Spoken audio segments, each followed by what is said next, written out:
President Joe Biden delivered his farewell address last night to the American people and to the world. Simultaneously, incoming President Donald Trump was on Truth Central ranting about psychos and sort of putting out his personal grievances and attacks on other people. It is really quite a contrast. I want to look at a couple of interesting clips from Biden's speech.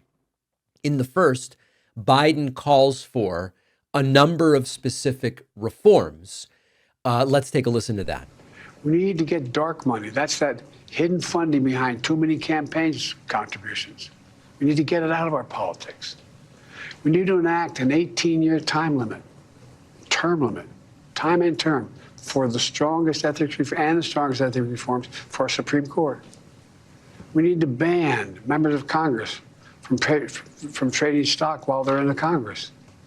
We need to amend the Constitution to make clear that no president is immune from crimes that he or she commits while in office. The president's power is not limited. It's not absolute. Now, of course, these are great ideas. And one reaction to this is to say, and to ask rather, why didn't Biden do some of it while he was president? And of course, I think that's always a legitimate thing to ask. On the one hand, the president can't unilaterally do any of that stuff. On the other hand, I would have loved to have seen Joe Biden push for it more and talk about it more during his administration.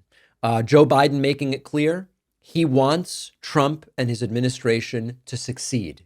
That is his goal. That is his desire. So much more.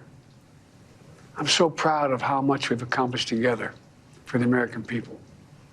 And I wish the incoming administration success because I want America to succeed. That's why I've held my duty to ensure a peaceful and orderly transition of power, to ensure we lead by the power of our example.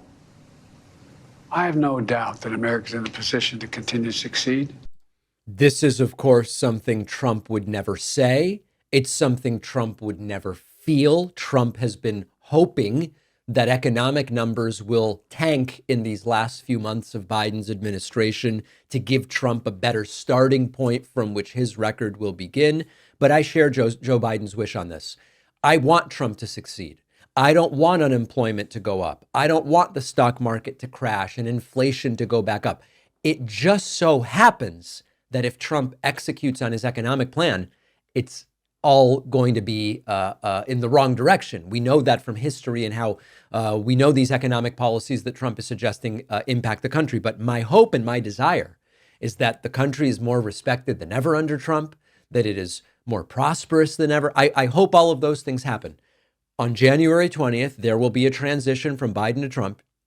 And at that point, the race, sort of, the tracker, begins on the Trump side of the ledger, and we will see what happens. Joe Biden, during his farewell speech, sort of outlining once again the, in a sense, improbable landing for Biden as president of the United States based on his beginnings, the humble beginnings that he has talked about many times before. I've always believed, and I've told other world leaders, America can be defined by one word: possibilities.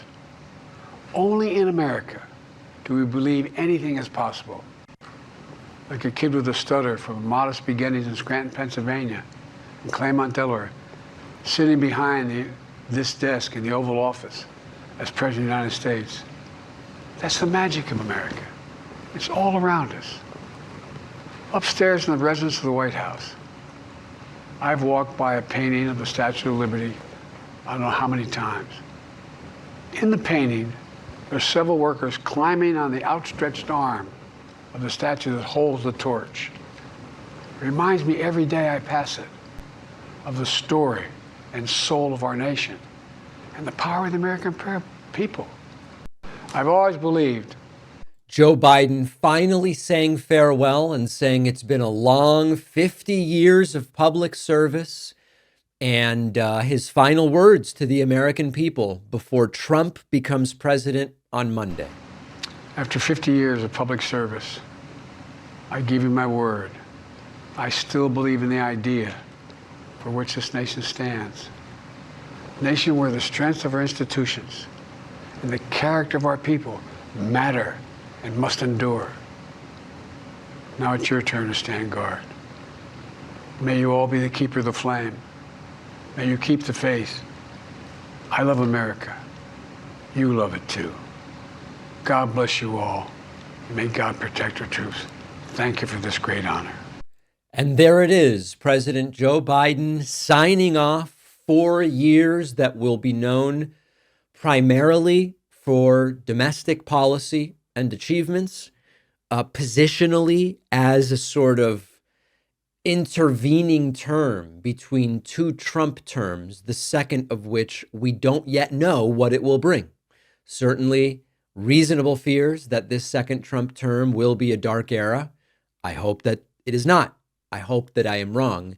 And truly, in a kind of tale of contrasts, as Joe Biden was delivering this farewell address with humility and sort of respect for the American people and its institutions, Donald Trump was losing his mind on Truth Social. So think of Biden at the Resolute desk delivering that speech we just played clips from, and Trump saying the following. As of today, the incoming Trump administration has hired over 1,000 people for the United States government. They are outstanding in every way, and you will see the fruits of their labor over the coming years. We will make America great again, and it will happen very quickly. In order to save time, money, and effort, it would be helpful if you would not send or recommend to us people who worked with or are endorsed by Americans for No Prosperity, headed by Charles Koch, dumb as a rock John Bolton, bird brain Nikki Haley, Mike Pence, disloyal warmongers Dick Cheney and his psycho daughter Liz, Mitt Romney, Paul Ryan, General Mark Milley, James Mattis, Mark Jesper, or any of the other people suffering from Trump derangement syndrome, more commonly known as TDS. Thank you for your attention to this matter. This contrast, this very obvious black and white distinction between Biden's words to the country last night and Trump's words to his followers at the same time are really emblematic of and representative of some of the greatest differences between these two men. I believe it will be even clearer once Donald Trump is back in power, and it is terrifying stuff. And by the way, who is eagerly awaiting Trump's return to power? Let's talk about that. The new year is here, and there is no better time to commit to your fitness goals. Alpha Progression is the ultimate science-backed workout app to help you crush your goals in the gym with fully customizable plans. Why choose Alpha Progression? It has a 4.9 star rating in the app stores from thousands of glowing reviews. It was twice named Apple's App of the Day. It's just a great value, easy to use interface, and completely customizable. It's been created by seasoned bodybuilders, and the app will offer expert guidance and strategies similar to a personal trainer, but at a fraction of the cost. Alpha Progression is the app for anyone looking to maximize muscle gain. That's their one focus, but it's designed to work for novices and seasoned lifters alike. If you're in need of a science-based, no BS workout program that's easy to follow and it'll get you real results, look to Alpha Progression. And right now is the best time to try Alpha Progression because you'll get 20% off your first month or 20% off your first year at alphaprogression.com/Pacman. The link is in the description.